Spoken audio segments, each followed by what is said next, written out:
करिवो आ तार गुणनीय मानकर समष्टि बाहर कर। कहली गोटे संख्या कहि 4 संख्या लिखली 4 4 रो गुणनीय को किए तमे निजे बता कहो केमती करबा ना खाता नै जो 4 4 जे 1 गुणन 4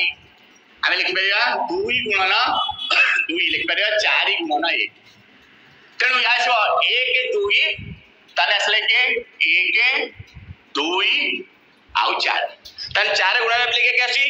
1 आसी गोटे गुणनीय को 2 गोटे आसी 4 गोटे आसी बता ए गुणन विषय 1 युक्तक 2 युक्तक 4 लिखे ताला 7 हला ए जो समष्टिटा हमर संख्यार 2 गुण होची की गुणनीय वर्तमान गुणनीय समष्टि संख्यार 2 गुण होची की औ काहे मु कोन कहली बुझ पालो मु आगा समस्तकर गुणनीय को बाहर कली मु आगा गोटे संख्या देली से संख्यार सब गुणनीय को मु बाहर कली गुणनीय को बाहर कली से गुणनीय मानकर मु समष्टि बाहर कली बुझा द्वितीय स्टेप रे समष्टि बाहर कली तापर मु देखबी जे ई समष्टि 7 टा 4 रो 2 गुण होची की आ गोटे 8 हेइ जाता कि मो 7 आसी ए पानी से ना गोटे संख्या दिले 6 तेनु 6 रो